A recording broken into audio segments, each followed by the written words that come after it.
Okay, got a very, very special guest. One of my favourite fighters when I was growing up. Watched him so many times against some of the greats of his era.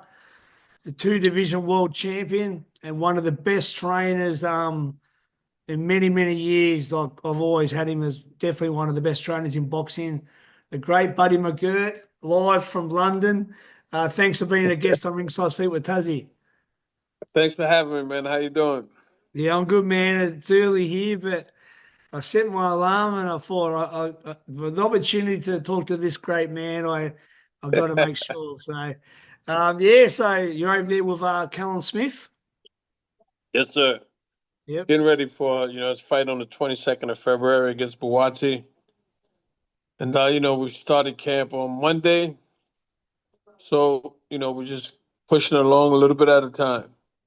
That's it, man. It's on the Better Dare Bivol rematch in Riyadh, Saudi, correct? Yes.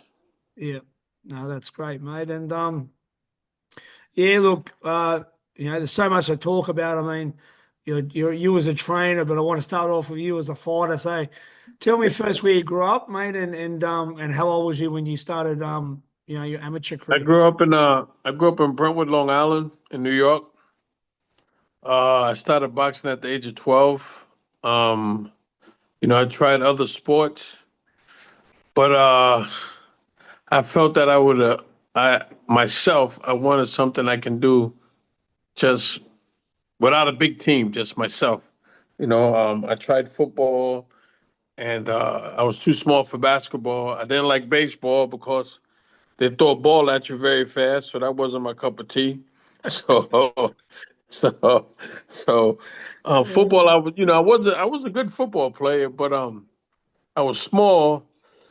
But it's funny. I played my first year football, loved it, and then I started boxing after that. And then I played my second year of football. And one day I was standing outside in the middle of a game. It was raining. It was cold. The ground was hard. And I said to myself, I could be in a warm boxing gym right now. So at halftime, I went. I gave the coach my shoulder pads and helmet, and I walked home. When I got home, my mother said, "What the hell you doing home?" I said, "No more football for me, Mom. I'm staying with boxing." But the funny thing is, when I played Little League football, they had a hard time finding a helmet to fit my head because that's such a big fucking head. So they got a helmet, but it was like really too tight. And after every play, I had to take the helmet loose so I don't get headaches. Wow. So I said, you know what, this ain't for me, man. Fuck this. I'm going with boxing. And then that was it. I mean, the rest is history after that. Wow. That's crazy, man. Now, how many amateurs did you have? I had 63. Now, when I was fighting amateur, it was not like it was today. Mm. When I fought amateur, they have a smoker show. They call them smokers. And like you go to the show with your coach, and if you wasn't already pre-matched, they didn't have no scale. They would say, how much you weigh? You say 70 pounds. There's another kid, 75 pounds. How many fights you had? 4. How many fights you had? 1. Okay, we got a match. Boom. That was it. It Wow. wasn't like today, Yeah. And they smoked in the arena. This is in 1976, 77. And they smoked in the arena. But to me, they were some of the best amateur fights. I would have been for You know sure. what I mean? Yeah, And definitely. it was a great experience. And then in 1977, I want to say it was, I got a chance to go to the Ohio State Fair with this couple out of Harlem, New York, called Mickey and Negra Rosario. They took me, and I'd never fought in no big. I'd never been to no big tournaments. And when I got there, we stayed at a college in Ohio, Columbus University. It was so many fighters, man. It was like I was in awe. I was like, holy shit. They had we stayed at Columbus University, and when I got there, that we weighed in and everything, and the first night that the fight started, I'll never forget. I was bout number 99 in ring 3. Wow. I fought at 11 o'clock at night. They had 3 fights going on at one time, but then there was a bad rainstorm, so they had delayed it. And I was about 99 in ring 3. I'll never forget. I'll never forget that. That's crazy. And So, wow. and it was an experience because I had never been like at a big tournament like that. So it was really, really big tournament. And Tommy Hearns was there. He didn't fight in it, but I had seen Tommy Hearns fight on TV like a couple weeks before. That in the amateur boxing, they had the USA versus the world back then. Oh yeah. Yeah, so I had saw Tommy Hearns and I seen him in the elevator. I was like, holy shit. You know what I mean? But I got to honestly tell you this, the best amateur fight I've ever seen was a guy named Anthony Fletcher out of Philadelphia. Mm-hmm. It's Frank Animal Fletcher's brother. His name is when he turned pro, his name was Anthony Two Guns Fletcher. But he's in prison now. He's on death row. He's on death row now. Wow, he was good, huh? Yeah, he's on death row. But he didn't do well as a pro, but as an amateur, he was the best I've ever seen. Really? Wow. Best amateur I've ever seen. He could fight righty, he could fight lefty, he could punch, he can box. He was the best I've ever seen, man. I said, this guy's unbelievable. I mean, I'll have to look him up. On death row. Wow, we'll have to look. Crazy. So he's like, even when Tommy was in the era, he was as good. He was that good. He was the best. He's the best that I've seen. Wow. That I've seen. Yeah, I mean, he was one of the best. I was like, this kid is unbelievable. He was tall. He was 132 pounds. I'll never forget. Wow. He was in the open division. I was like, I'm glad I'm not in the same division as that motherfucker, man. Yeah. Crazy. Yeah, I mean, but it was an experience. And then after that, I went into New York Golden Gloves. Yep. And that's another experience, you know what I mean? Because back then, they would send you a letter in the mail. And sometimes you'll fight twice a week. Mm. Wow. Because there was so many fighters in the division. Yeah. That you might fight twice a week. But my first Golden Glove fight was on TV. It was on the MSG network. You know what I mean? I stopped the guy in the first round. Wow. I mean, but I never won the gloves though. Both times I made it to the quarterfinals. Yeah, I won in 2 years. The first year I lied about my age. I was 15, but I lied about my age. But by the time I fought, I was 16. Yeah. And then after that, I went into a couple of amateur tournaments, but I won the New York Spanish Gloves. New York had a thing called the New York Spanish Gloves back in 80 and 81. I won those. I won the national PAL tournaments once. So, I mean, I didn't have a big stellar amateur career, but I fought a lot of guys and I got to travel. I got to travel within the United States, never out of the States. Yeah. And I got to meet a lot of different fighters and see a lot of different things, And then in New York, John Condon, who was in charge of a lot of stuff at Madison Square Garden, he had a thing called the New York Kid Gloves when you was like 11, I mean, he was like 12, 13, 14, 15. Yep. It was called the Kid Gloves. And you joined the tournament, and you fought outside in the summertime. Wow. But you would fight like in the worst neighborhoods, man. Like you would fight in the hood of hoods. Really? Wow, Yeah. Oh yeah. Like my first fight was in Spanish Harlem in the projects. Yeah. 133rd. Yeah, man. He set the ring up right in the middle of the projects, and it was people on the fire escapes looking down at you fighting. It was wow. What an experience. It was an experience. It was great because if you join the Spanish Gloves, check out what they gave you. You got a Vidal Sassoon shirt and a pair of Vidal Sassoon jeans. Really? Yeah, they were expensive. So wow. They were expensive back then. So I joined in because I said Vidal Sassoon. They said, shit, I'm going in the Spanish Gloves. I'm going in the Kid Gloves. I'll get me a pair of jeans. You get a jean and you get a shirt.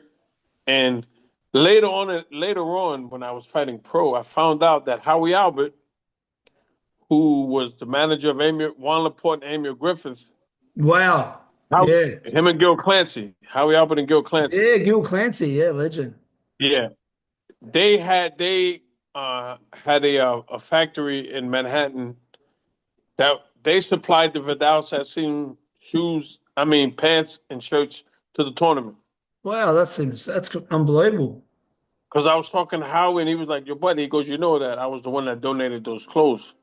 I was like, "Well, thank you," because there was no way in hell my mother was gonna buy me no Vidal Sassoon jeans That's cool, and and man. and a T-shirt. It was like a T-shirt and it had the Vidal Sassoon logo on it.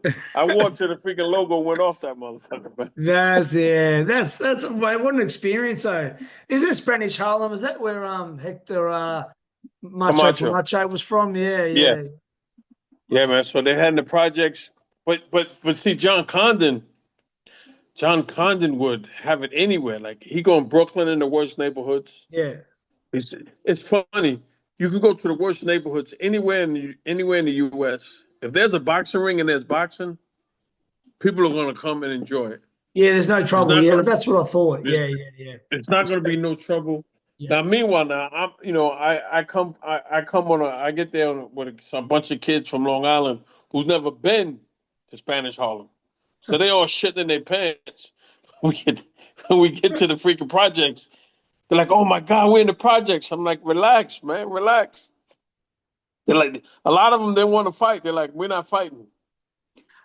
And the coaches were like, "Don't worry, you're good." You know what I mean? They said, "Look, the guy John Condon, he's white. Don't worry, you're gonna be fine." yeah, You know what I yeah. mean? But it was the greatest experience, man. It would have Just going been. to different parts of New York, different like neighborhoods we normally wouldn't go to. Yeah, that's what's You know great what I about mean? boxing, man. Boxing brings people together, unites people. Well, back in the old days, as you know, like boxing was the only place where I think a white man and the African American could trade blows or be in the same gym back in the very Yeah. early days. So it's always been a very united sport. That's what I love about it. It unites people, and yeah, there wouldn't be trouble, because they just And appreciate it. what a lot of people don't understand is that the bond between a lot of fighters Oh, amazing! is unbelievable. You Nothing know, like it. Nothing like it. and these like these younger generation, like you hear like these guys going back and forth on social media. Oh, I I hate mean, it, buddy. I hate it. I hate it. back in the day, you fought a guy, you might talk shit, but after the fight, you were friends. You know what I mean? But it's not like today, man. It's like these guys get personal today. Yeah, They get well, personal, man. we've It's seen it crazy. recently. Yeah, I don't like it. It's very distasteful, and it takes the respect out of boxing. I mean, look at the guy you trained, Arturo Gatti, Mickey Ward, the friendship they built after three Yeah, fights. Fraser Ali. I mean, yeah, social media is a big thing, and I think it's disgusting, mate. Some of the things that they say personally, and I won't name names, but yeah, you know what I mean. Yeah. yeah. It's like a lot of people, and then you get outsiders that like be part of an entourage. Oh, yeah. I'm gonna give it when Tarver fought Danny Green. Yep. At the weigh-in, there was a whole bunch of shit. When they brought the gloves out. Oh, yeah. So Okay. Yep. so Tarver had a bunch of guys with him. And they started talking shit. So the guys from Australia surrounded us. You know what I mean? They're like, "Buddy, we're gonna talk to you, not nobody else." Because Yeah, one of yeah. Tarver's friends was like really running his fucking mouth. Oh, And the really? guy said, "Look, mate." He's like, "Mate, you won't leave here, mate." You know what I mean? Tarver's friend was like, "Buddy, man, the hell with that." I said, "Listen," because Tarver's like, I'm not, because Roy Jones had said something about Danny Green's gloves. Yeah, yeah. So, so Tarver was like, "Buddy, you check." I said, "Let me check the gloves, Antonio." Like his friends were like, "No, no." I said, "Look, you guys don't know what to look for. Let me check the gloves, Yeah, please." yeah, So Tarver said, "Okay, go ahead." So the guys, and I don't know their names, but I'm just gonna call them Australian crew. They yeah. was like, Oh, I they're know a like, "But," few of them, I bet. they're like, "Buddy." They said, "Buddy, you come. Nobody else but Buddy." So I told the guy that's, "Look, man, you guys shut the fuck up. Don't say nothing. Just let me handle this." They said, "Okay." So I go up there and I try on the gloves, and I tried on Tarver's gloves. And I looked at Antonio like, "Motherfucker, if you don't take these gloves and fight, I'm gonna kick your ass." You know what I mean? Because there was nothing wrong with Danny Green gloves. Yeah, of course not. No. He But could punch, Tarver's mate. gloves were made. Danny could punch. Danny could punch. Danny was a big puncher. So Tarver's gloves were made like to fit his hand. Yeah. So I looked at him like, I'm like, motherfucker, if you don't put this fucking glove on, I said, man, try the glove on. His friends are like, no. I said, Antonio, I said, try this fucking glove on. So he put his hand in the glove. He's like, oh shit, man. Fight's back on. Wow. Now we got the fight. Boom, boom, boom. Now it's the wrapping of the hands. Roy Jones was complaining about the wrapping of the hands. So Tarver said, buddy, man, I said, I got it. I'll go check the hand wrap, you know? So one of Tarver's friends was like, yo, I'm going with you. I said, look, when you get in there, don't say shit. I'm telling you. So we get in the dressing room, and the guy is wrapping Danny Green's hands. And, he's wrapping it nice. I mean, he's not doing nothing wrong, but he's putting a lot of tape around Danny Green's wrists. But I didn't mind that.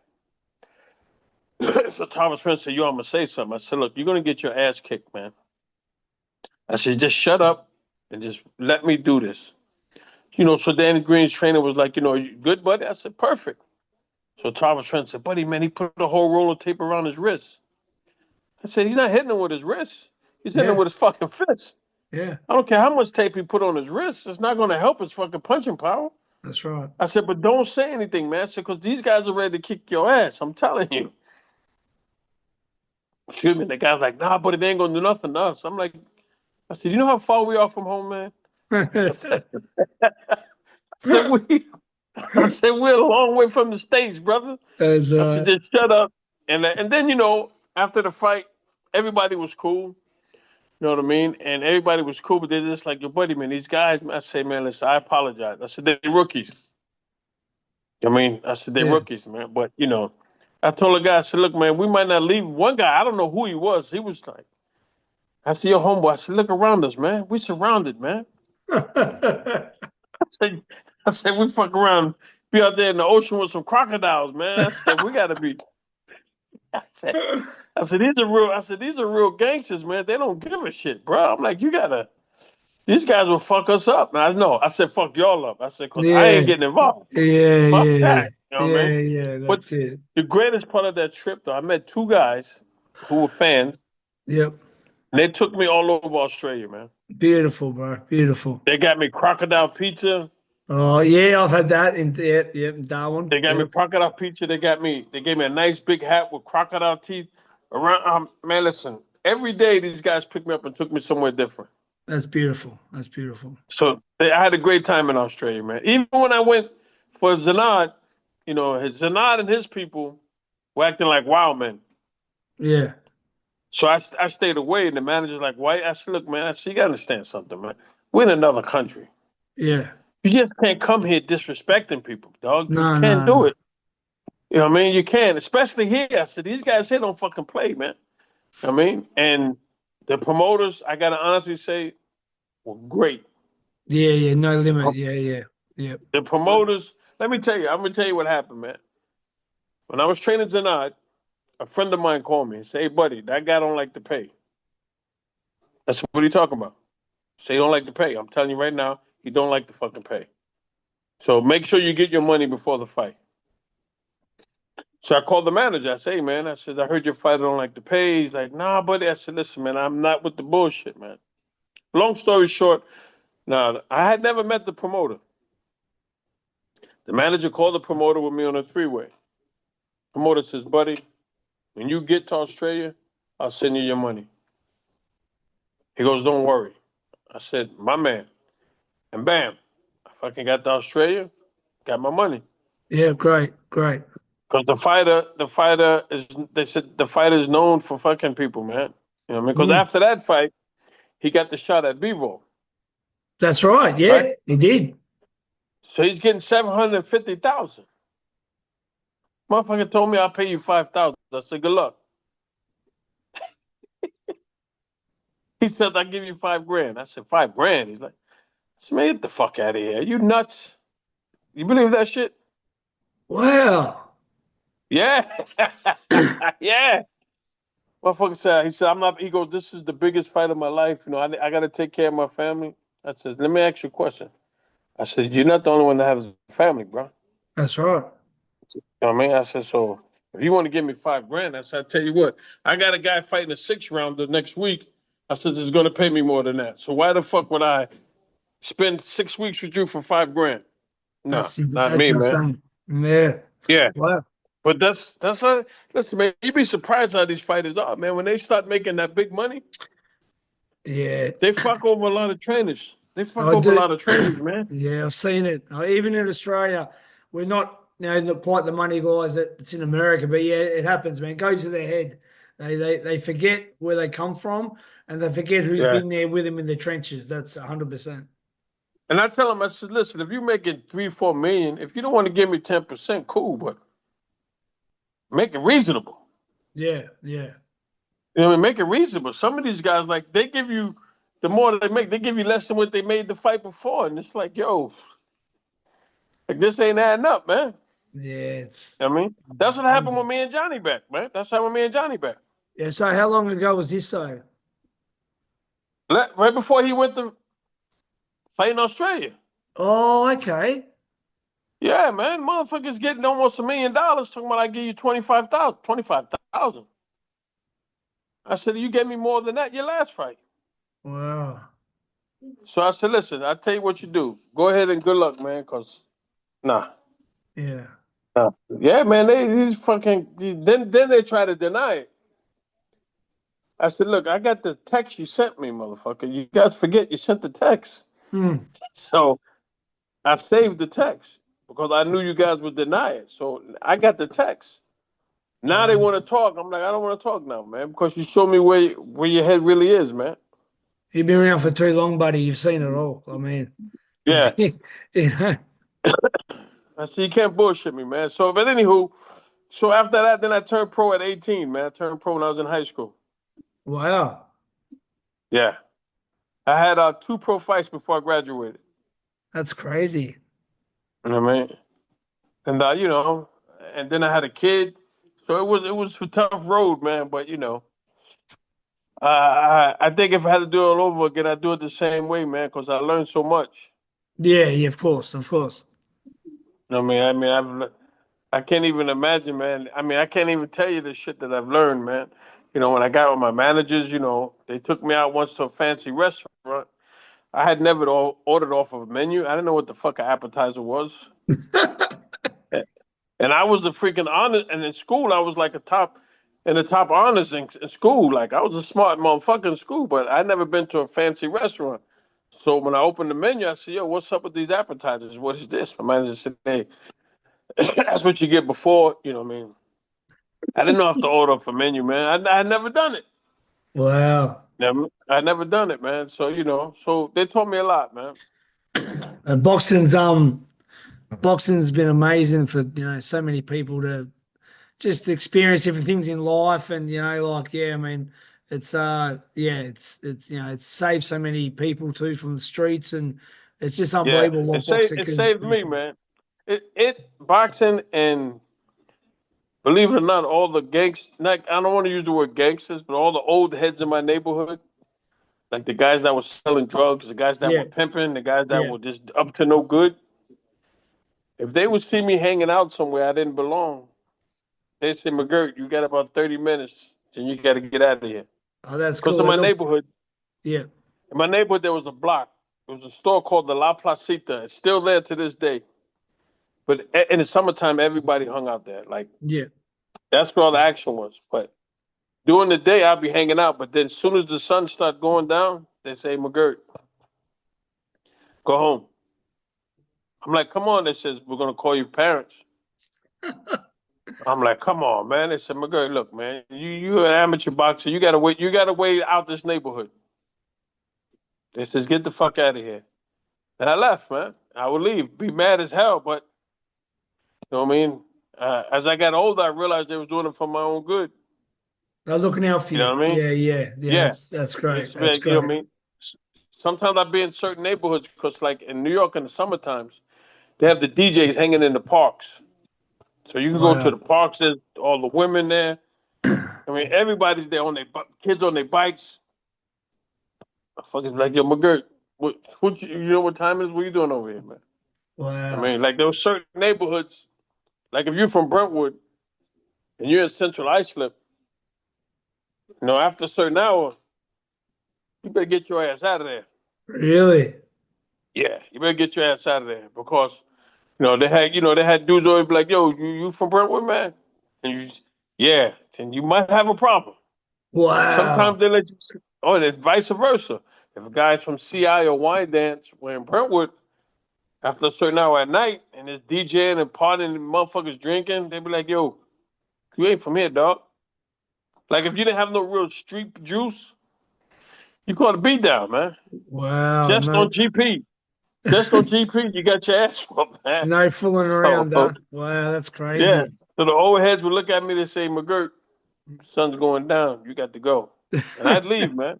I mean, I Wow. get on my bike. I get on the bike and pedal my ass home, man. All It, right. So, but it when I would have got been older, yeah, huh?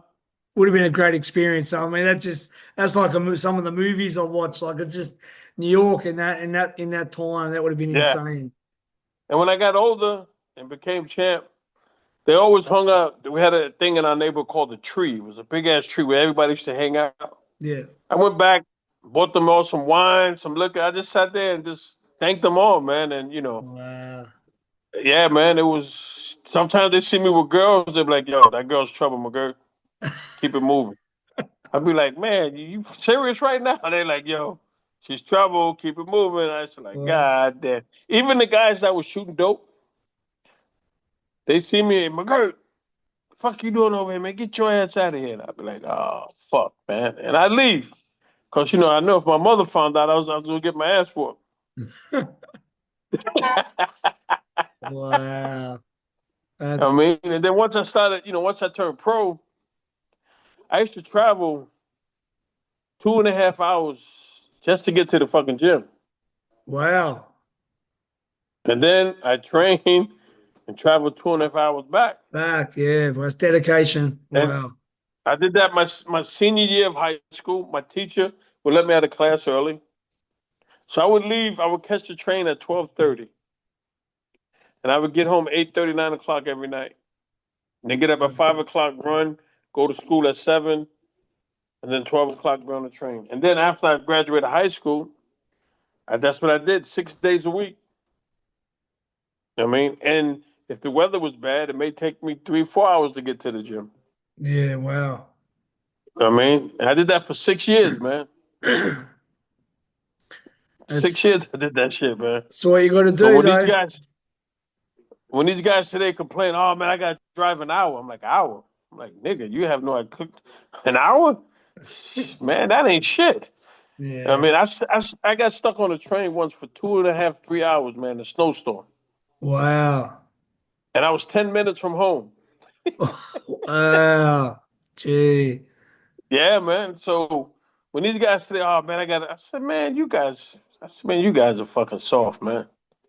I said, "Shit, I wish I could an hour. I could do that standing on my head. I should take two, 3 trains and then walk like a half a mile to the gym. Yeah, I I should mean, go from New York. I should go from New York to New Jersey. God. I did that for 6 straight fucking years, man, until I started making money where I got an apartment in Jersey and stayed in an apartment.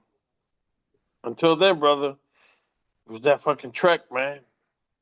No questions asked. A different breed in your era, man, doc, compared to now. Yeah, Like, yeah, the same as, I mean, I get my guys sometimes, they complain about little things. I think, geez, I stepped on gym floors. Done everything, when I went up, to do anything to get by, and yeah, it's a different breed now. They're all yeah, crybabies these days. yeah.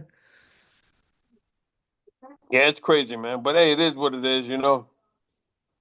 Your first world title fight was against Frankie Warren for the IBF light waterweight championship. Tell me about that experience and fighting for the title. Well, he was the first guy to beat me, Frankie Warren, and then we wound up getting a rematch for the title. And all I can say is about that fight is mentally, I went into a zone After the second round, and it took me 2 days to come down. Really? Yeah. Because that motherfucker, man, let me tell you. I still have nightmares about that motherfucker, man. Wow. That fucking guy, I don't know what he was made of, man.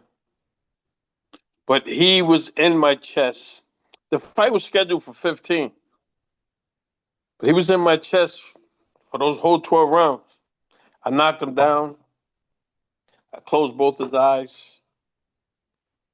The motherfucker, man. And it took my body 2 months to recover from that fight.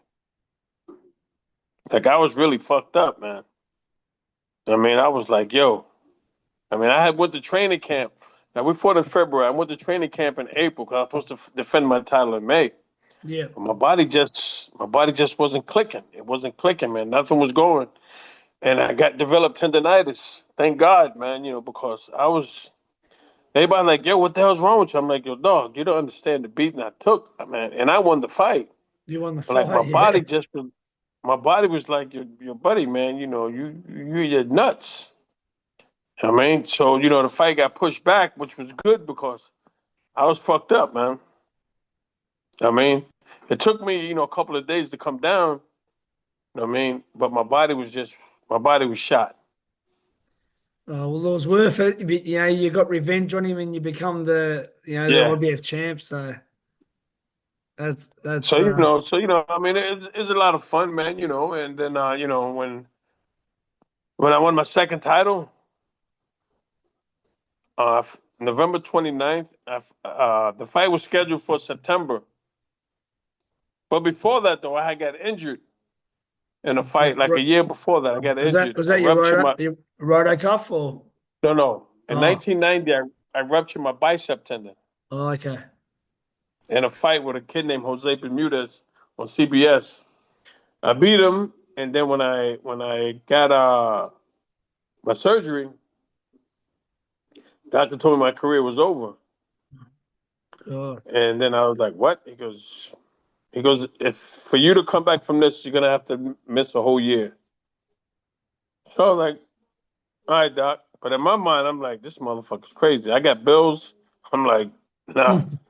And I fought 6 months later, man. I mean, and then I went on. I kept fighting. I won the title. We were supposed to fight in September. It got pushed back. So I fought him in November, but I took a fight in October. Yeah. I mean, I fought in October, and then went straight to camp after that for Simon Brown. And Yeah, good fighter, Simon Brown. Yep, I know of yeah, him. and I just like in that fight. Uh, Once the bell rang, I went to another era. That's-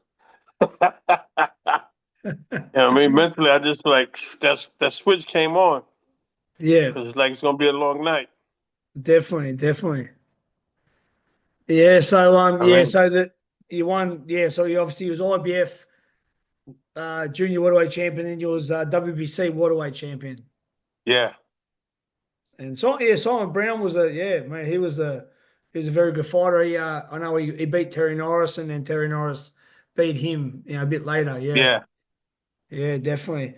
Going back, you obviously when you were the IBF champ, you defeated Howard Davis Jr. in your first defense, and then Right.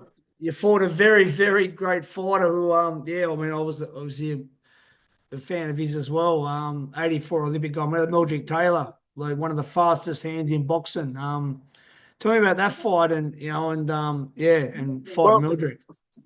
for one, I shouldn't have never taken the fight because I fought Howard Davis July 31st, Yep.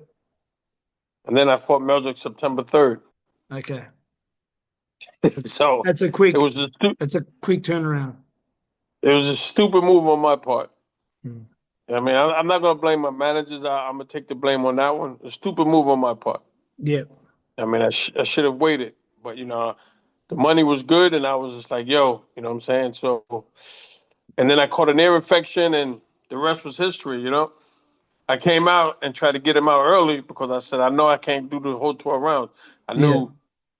I mean, and then my manager stopped it with 10 seconds left, but he stopped it to save face for himself, not for me. Mm. Yeah, he wanted to look like the good guy, but it's like, Yeah. nah, motherfucker, we in this together. Yeah. You know what I mean? Yeah. You know what I mean? So, but it is. And listen, everything's a learning experience, and Of course. Of course. What I, doesn't kill you makes you stronger, for sure. yeah. So it was something that I told myself that I wouldn't do again, which I wind up doing again later on. When I fought Pernell the second time, I fought a guy named Pat Coleman in August, and then October I'm fighting Pernell. Mm. In the rematch, and I just fought 10 tough rounds with the kid Pat Coleman. I never recouped. Yeah. My body just never. But to be honest with you, you know, um, before the rematch with Pernell, I fought the kid Pat Coleman, and they came in the dressing room and said, "You got the rematch with Pernell." And I started crying, and my wife was like, "Why are you crying?" I says, "I don't want to fight anymore." She's like, "What?" I says, "I'm done." She said, "What happened?" I said, "Babe, listen." I said, "When I got hurt a year ago, they told me I'll never fight again. Told me my career was over. I came back within a year. And in a year, I'm going to tell you who I fought. I had the surgery. And then my first fight was against a kid named Nick Rooper. This is in 1 year now. I fought Nick Rooper. Yep. I fought Nick Rooper in October. Then January, I fought Jesse James Hughes. Yep. April, I fought Livingston Bramble. Oh yeah, Livingston. Yeah, good fighter. Yeah. Livingston Bramble, right? June, I fought Kevin Pompey. Yeah, I know him as well. August, I fought Pat Coleman. October, I had 6 fights in 1 year. That's October, crazy. I fought Pernell in the rematch. So Wow. after those 5 fights, mentally, I was just like, that's it for me. Mm. I went home. I told my wife I'm done. But then about 2 days later, I got a letter in the mail from the IRS Oh no. saying I owed a lot of money. So I was like, Mm. son of a bitch. Yeah. Yeah, I'm like, nah, I got to fight. But I didn't want Yeah. to. The fire was gone. The fire was gone. But they says, you don't fight, we're going to take every goddamn thing. Yeah. You know what I mean? So I had no choice. Yeah, that's unfortunate. I remember Joe Lewis was Yeah, fighting for his taxes at the yeah. comeback too. So yeah, that's Because wrong. you're fighting for the wrong reason, so the fire is not the same. Yeah, the fire in the belly wouldn't be the same for sure. Yeah, it's not the same, man. But like I say, man, it was all a learning experience for me. So Yeah. I lost out on a big contract with HBO, uh, because my managers were being accused of having mob ties, Oh wow. Okay. and of course, I was mentioned in it. I had to go testify before the Senate in Washington D.C., and that cost me my promotional deal with Madison Square Garden. You know what I mean? It cost me a lot, man. It cost me a lot. Because HBO and MSG was like, yo, if you guys are involved with the mob, we can't we can't be affiliated with that. So it hurt me, man, a lot. But I'm here and I'm doing my thing. So thank God, and I can't, I sit back now and I laugh about a lot of the shit that happened. Of course, well, mate, it's all experience. I mean, but you had an Yeah, amazing career, two-division world champion, and obviously now you're definitely one of the best trainers in the world. Just going back on obviously them two names, Meldrick and Pernell. Just describe, I mean, obviously Pernell Whitaker. I mean, he's there's no the best, one of the the best. greatest. Yeah, yeah, But can I tell you, they both had one secret weapon against me. Georgie Benton, the trainer. yeah. Great train. One of the people don't. These casual fans that don't know much about the game, Georgie Benton. I know it was Georgie Benton and Lou Duval was the team, but Georgie Benton was the man. He was the wisdom, and what a great trainer. Yeah. You know what he told me when I first met Georgie Benton? I first met Georgie Benton in 1982. I Yep. sparred Johnny Bumpus. Yep. Yep. And he told my managers, let me train this kid. And Lou Duva said no, because Georgie had a contract with Main Events. He couldn't train other fighters. Okay. And whenever I'd be fighting, if Georgie was there, he'd go to my mother and tell my mother, he goes, if I train your son, he'll be undefeated. And when I lost to Frankie Warren the first time, I saw Georgie in the restaurant after the fight, and he told me what I did wrong. Because he didn't think we'd get the rematch. So when we got the rematch, I saw him at the weigh-in. I said, hey, George. He's like, what, mother? His favorite word was motherfucker. He's like, what you want, motherfucker? Hey, you fucking with me. I said, Georgie, I corrected my mistakes. He's like, fuck you, motherfucker. Joking. He was joking with me. Yeah. But, me and Georgie, I loved him. Yeah. Because he used to give me so much advice, And then after the fight, we talked, He said, yo, you did a great job, man. He says, listen, buddy. He said, go home and rest for like 4 or 5 months, man. Let your body recoup. But I didn't listen. Yeah. He told me, he goes, let your body, he goes, buddy. He said to me, did you piss blood after the fight? I said, yeah. He says, give your body time to recoup, man. Yeah. Yeah. He said, don't let these motherfuckers push you into another fight quick. And then after I fought Pernell the first time, he came into my dressing room after the fight. And he said, look, motherfucker, you almost ruined my masterpiece. He used to call Pernell his masterpiece. Okay. He says, you almost ruined my masterpiece, motherfucker. He goes, but I got to tell you this. He goes, if your shoulder's not bad, you beat us tonight.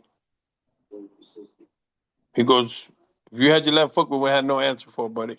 Wow. He said, we had trouble with you. He told me straight up, because we had trouble with you with one arm. He said, if you had both. So George, I love George.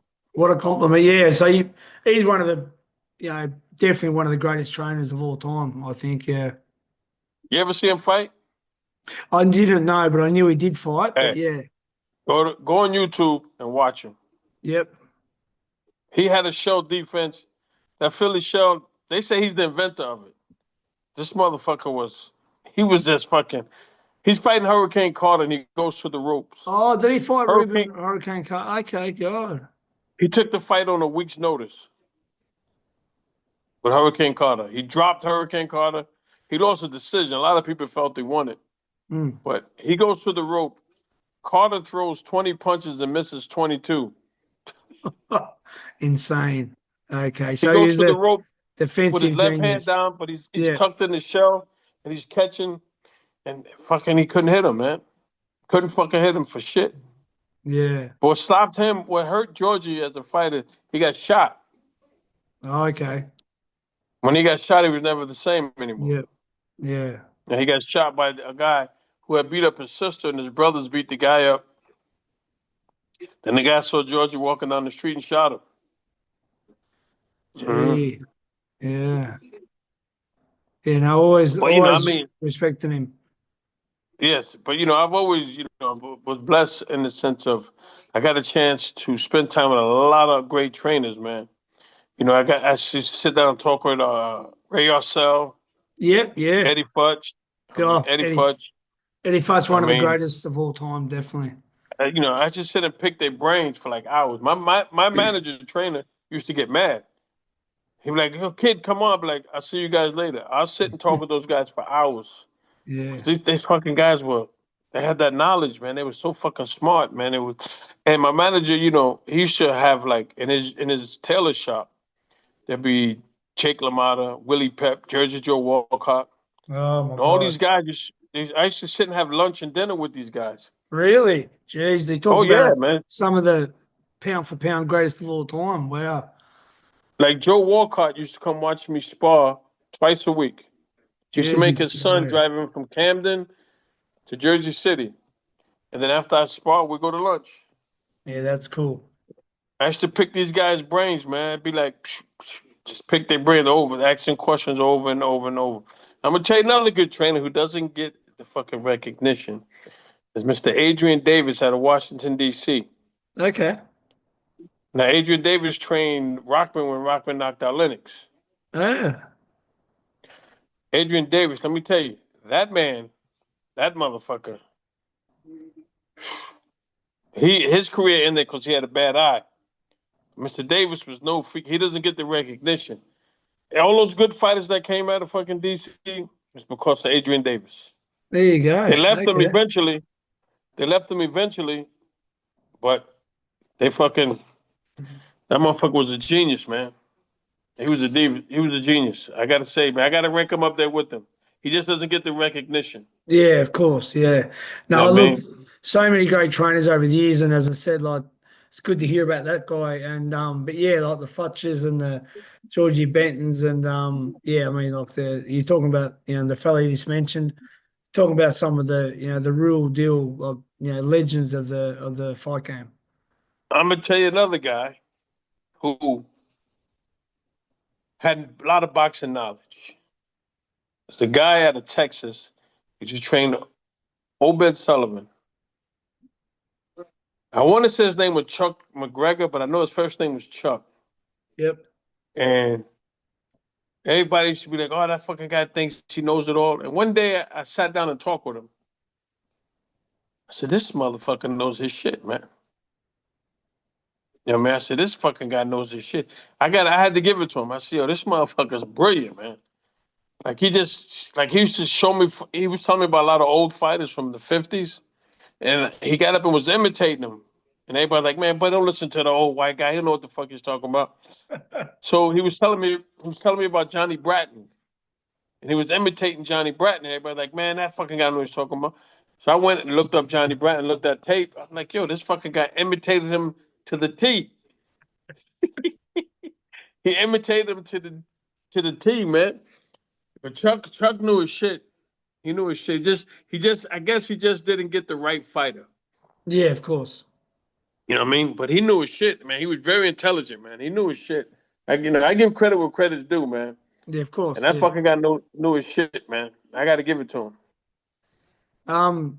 Just talking about he fought two of them, Taylor and Whitaker, but that '84 Olympic team with them guys and Mark Breland, Holyfield.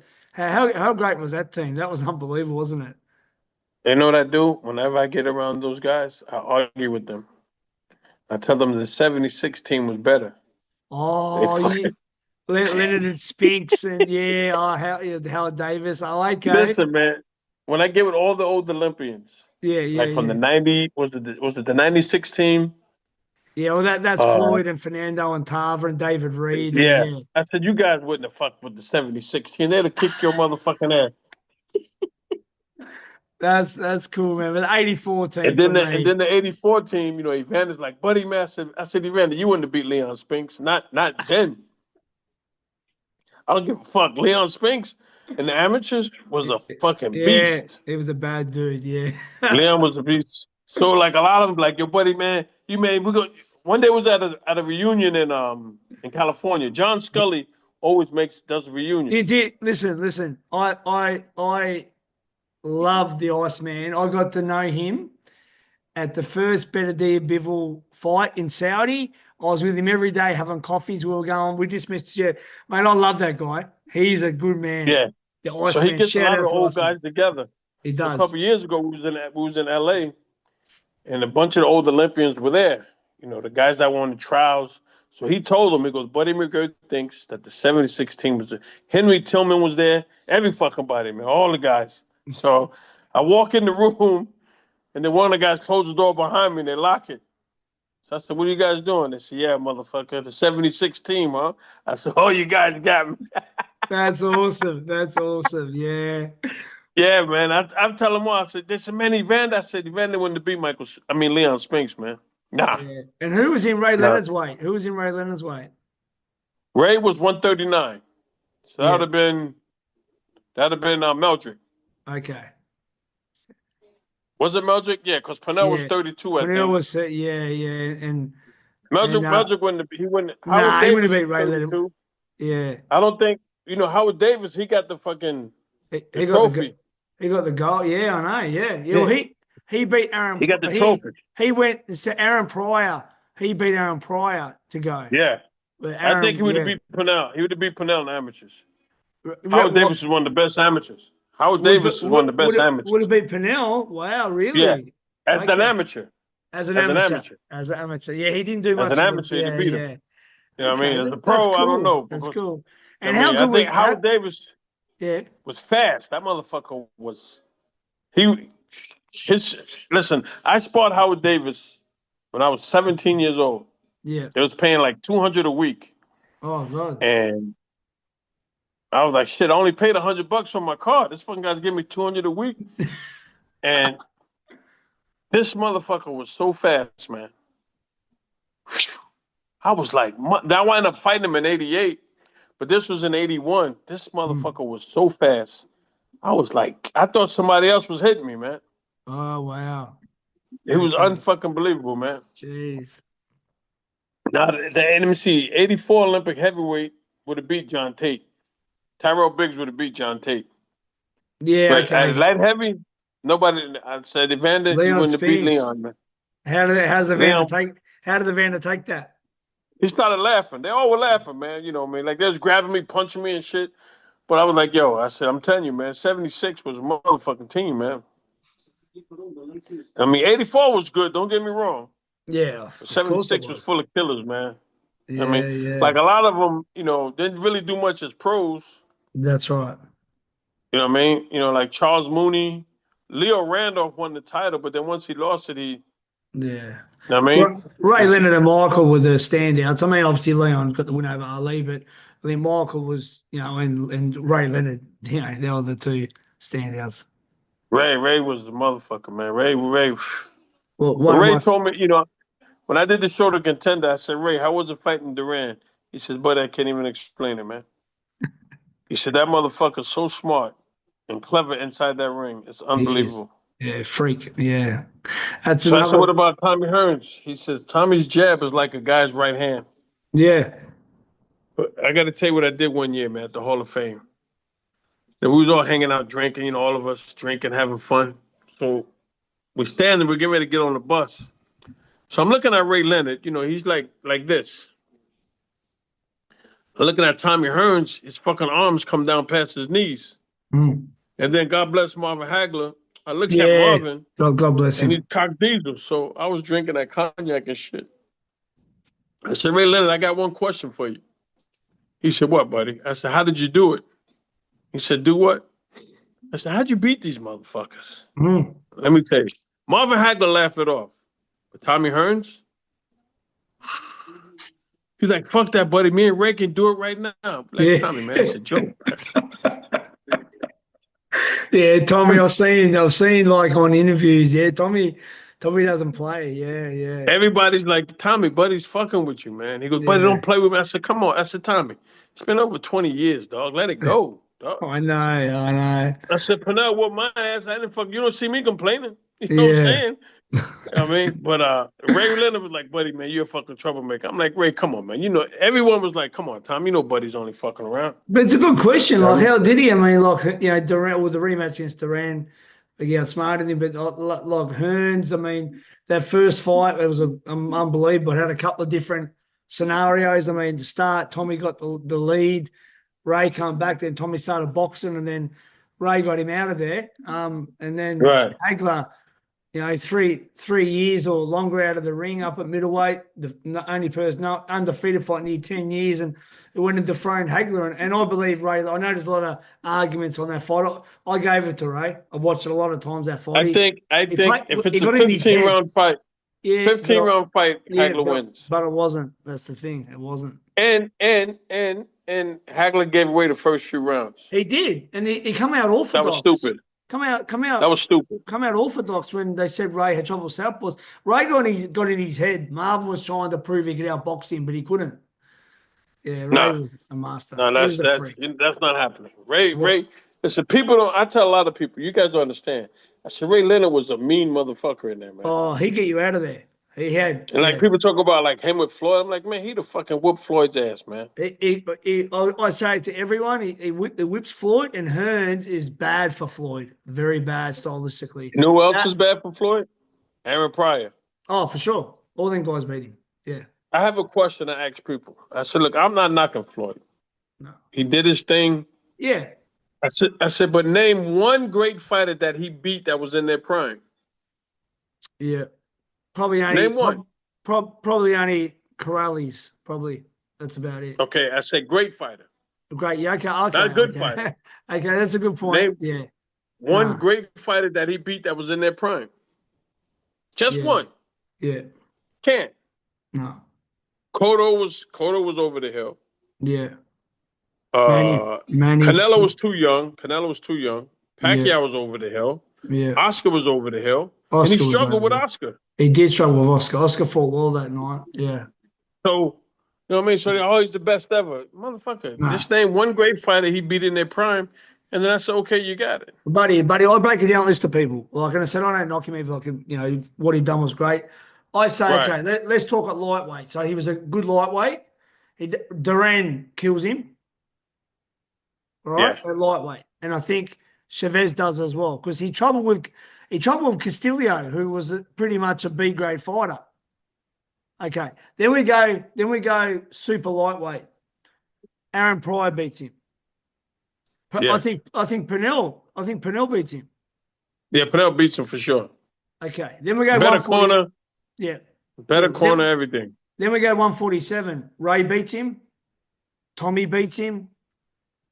Forget about Ray Robertson. I mean that but you got like you know what I mean. But that's what I'm saying. But if you're talking boxing, then we go 154. Which he did. He only fought a couple of fights. He fought Canelo and he fought Dillo. I mean, but he made Canelo come down to 152. Yeah, I don't like that 100%. But then we go. Tommy beats him. You know, an underrated fighter who was just outside the Fabulous Four, Mike McCallum, very good fighter.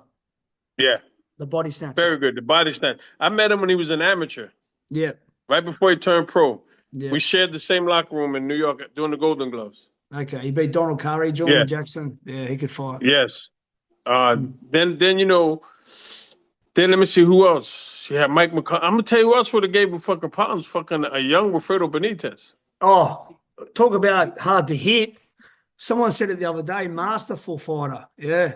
Yeah, man. The Bible of boxing. Another fighter I like, Alexis Aguayo. Very good fighter. Great. Loved Alexis. Great. Yeah. I think Floyd's speed would have gave him trouble. Yeah. But if Floyd would have stayed in front of him for like 5 minutes too long. Well, put it this way. What Ray did to go up and beat the Beast and Hagler,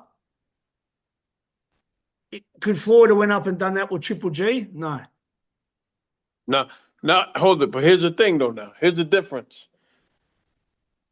Ray Leonard didn't have a hydration clause. Oh, come on. None of that. Didn't have a weight clause. None of that. Duran didn't have when he fought Marvin Hagler. Went 15 rounds. He didn't have a hydration clause. Almost beat Hagler that night. Yeah. So when these guys talk about, oh, man, I said, look, man, the guys got to height. They want to move up in weight, but they say, oh, well, you got to have a hydration clause.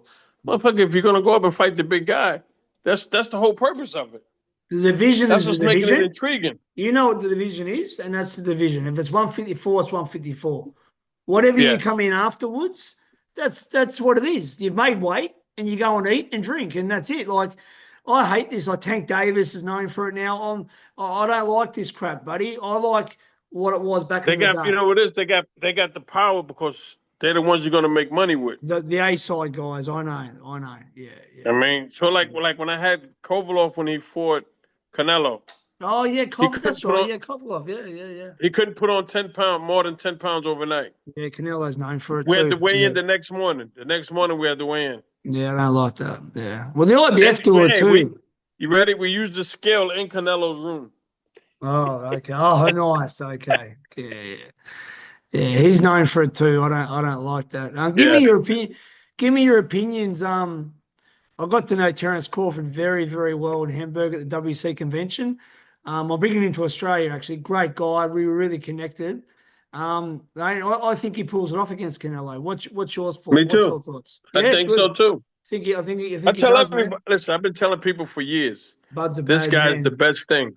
Bud's like, oh yeah. Hey, okay. He's got dog in him. He's a gun. Yeah. I mean, he's definitely do it, man. What he done against Spence was awesome, and I think he does it. Yeah. I think, especially Canelo at the moment, he doesn't throw as many punches. He doesn't. He sort of hasn't got the.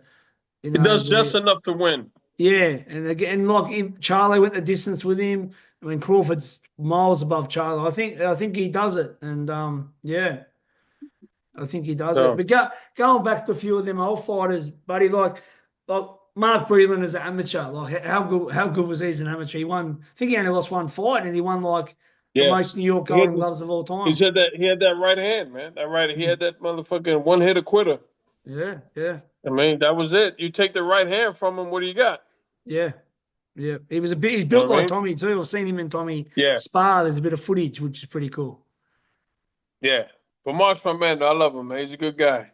Yeah, yeah, yeah. And what about going back coaches? Emmanuel Stewart, what a great coach as well. Yeah. Oh yeah, I forgot about Manny, man. Yes, I forgot about Manny. You know what else, man? You got Manny, and you got the guy Bill Miller who trained James Toney. Yeah, well, James, what a great fighter, James. That's right, Bill. Yeah, that's right. Yeah, yeah, yeah. I'm getting James Bill on Miller, man. soon. What a great fighter he was, James. Unbelievable. Yeah. What a great defensive fighter, and yeah, unbelievable. So But you guys don't see that, man. These young guys don't know what they're looking at, man. So, it's a it is different, what it is, man. it's a different You know what I era, mean? buddy. I mean, I always say myself as a historian. I mean, I love the Willie Peps and the Sandy Sadlers and the Henry Hey, Armstrongs. And I talked to these guys about Henry Armstrong. And I said he held three titles in three divisions: featherweight, lightweight, waterweight, and got ripped off for the middleweight title. And people don't even understand who I'm talking about. you know what? He won all three of those titles in 1 year. Yeah, and he had to defend them, and then he went up to middleweight and got ripped off. Yeah. Mm. These guys don't know what they're looking at, man. Yeah, yeah. Right. If you ever get a chance, right? Go watch a video of a guy named Henry Hank. Yep. Watch Georgie Benton and Henry Hank. Defense, oh man. Right. Oh, well. You know what I mean? You know what I mean? Henry Hank just fought everybody, man. You know what I mean? But impeccable defense, man. They say he's Tony Harrison's grandfather, I think. Oh, Tony Harrison. Okay, I met Tony when he Yeah, come to fight Tim Zoo. Yeah, okay, yeah. cool. So, but I don't know. That's what they say. I don't know, man. But So tell me about. I mean, obviously, as a coach, I mean, tell me about your time with Arturo Gatti. I mean, you changed him around. You got him boxing again. You revived his career. Tell me about the hooking up with Arturo and the journey with him. I mean, I walked into the gym. I had fought his brother a few years before, and then we walked into the gym. He goes, "Look, I'm looking for a trainer." So I said, "Well, let's work for a couple of days and see where it goes." We worked a couple of days. Boom, we hit it off, and uh, the rest is history, man. Unfortunately, we ended up on bad terms, but So I didn't um, know that. Sorry to hear that. yeah, you know what I mean. So, but we had a great run, man. A great guy. A lot of fun. He's a big kid, really. Yeah. You know what I mean. But he started getting around the wrong people, and shit happens, man. Happens in boxing, man. So tell me about that Yeah. first Mickey Ward fight. So one of the greatest fights ever. Was it round 9 or what's 9. that round? Yeah, Round round 9. Yeah. 9. Yeah, unbelievable. Tell me, When he got knocked down, yeah, he came to the corner, that body shot was and vicious. and the referee and the doctor were speaking to each other in Italian. But meanwhile, they thought we stopped the fight. Yeah, I know But that. it's Yeah. like, no. So the commissioner was like, "Well, buddy, what's going on?" I said, "Well, they're talking Italian. I don't know what the fuck they're saying." Mm, But they did it to buy him time. okay. Because he had tears coming down his eyes. He was crying. So I said, "Are you okay?" He goes, "Yeah." I said, "Well, stand up and show me that you're okay." And he stood up. He goes, "I'm going to box him this round, coach." And he Yeah. went on. He won the 10th round. But, Yeah. we was in Connecticut. So, Yeah. and then, That's right. then the second fight, he beat him. And it was a good fight. But then in the third fight, he went into the fight with a fractured hand. And then he hit him on his hip and broke the motherfucker. Yeah. Wow. You know what I mean? So, it was a great part of history that I'm glad in boxing. I'm glad I was a part of it. I had the trilogy with him. I had the trilogy with Roy and Tarver. Yeah, that's You know what I right. mean? Yeah. So but it was all good though, man. So you had Tarver I had good times with them. you had Tarver for all Huh? three of the you had Tarver for all three of the Roy Jones fights. Yeah. Was Uh-huh. that your biggest highlight as a coach, being the first person to legitly beat Roy. When I'm not talking about the disqualification against Montel Griffin, Yeah. but to shock the world and you know, and hey, man, I've become good friends with the Magic Man. I love him. We talk pretty much almost every day. I'm on Instagram. I met him in Saudi at the Fury Usyk fight, and we've really. And he told me, I said, "Do you reckon I can hit Buddy up?" He goes, "Message him. Message him. If he doesn't get back to you, I'll hit him up." But so how was that? How was that? Being part of that. Roy Jones is one of the greatest of all time, and so was Antonio. But to get that, I'm personal friends with Roy. Yeah, love Roy. Great guy. Me too. I was in Pensacola once when he fought, and he invited me to his home. Had dinner. We played pool. Yeah. I rode the fucking quads he had. One of his pit bulls chased me. Oh. He's a great man, Roy. Yeah. But great guy, man. I love Roy, man. I got nothing bad to say. Tarver's my man. I love Antonio. I can honestly say that out of any fight I've ever trained, he took care of me the best. Yeah, I could. Oh, really? Okay. Yeah, I could picture that. That's cool. Cool. He's a great dude, man. I love Antonio. Yeah, he's got a good heart. Yeah, no, I've got so much respect. But you know what? I'm going to tell you something's going to make you laugh right now. There's two other guys that are unbelievable, man. Like, they're unbelievably nice. That's Derek Chisora. Yep. And Dylan White. Oh, okay. Yeah. I mean, I just had Dylan just fought like a month or so ago. He did. Yeah. Yeah. But listen, man, those two guys, man, big they are, as crazy as they look, crazy as they act, the greatest guys, man. Listen, but I was here training Chisora during COVID. I was in the UK training him during COVID. And I didn't have to worry about nothing, man. Every night at my hotel, I had food delivered. Yeah. I mean, and same with Dylan, man. When I come, like Dylan, I'm here in the UK. Dylan's in Portugal, but he calls me every other day to check on me, make sure I'm okay. That's cool, Chisora man. calls me, check on me. You okay? You need anything? I'm like, I'm good, man. Don't worry, I'm good. So those are great guys, man, and I love those guys, man. I mean, so you got a good hookup in the UK, then? You trained a few of the fighters. Yeah. Did you was at the Ring Magazine Awards the other night? The Ring Magazine? No, I got there the next day. I got there Sunday. Oh, okay. Yeah, I went to the Ring Magazine launch in Riyadh the same week as Fury Usyk 2. But I didn't go to the Ring Awards. But it looked like a good night, and Your Excellency's doing some good things. He's making the fights happen. Yeah. I mean, but listen, I got to get ready to get my butt out of here, man. Listen, thank you so much for your time. I could talk boxing with you all day long. Hey, let's set up let's do it again, man. Let's do it again. Let me know when you want. Yeah, I really appreciate it. I'm here for the next month. Oh, well, for the next 4 weeks, I'm here. So okay. you let me know when you want to do it again, and we definitely do it again. We'll get into it. We'll talk about some of the old timers. Let's educate these youngsters about the legends of boxing. Definitely. Hey, but listen, when you get a chance, go to YouTube. I will. Georgie Benton. Yep. All right. But who's the guy that's on death row from the amateurs? You said Anthony Fletcher. I'm gonna just put that in my thing now. Okay. Fletcher. All right. Thank you, Buddy McGirt. Babe. One of the best. You. Thank you, my friend. God bless. All right, babe. Take care. Bye-bye. Bye-bye.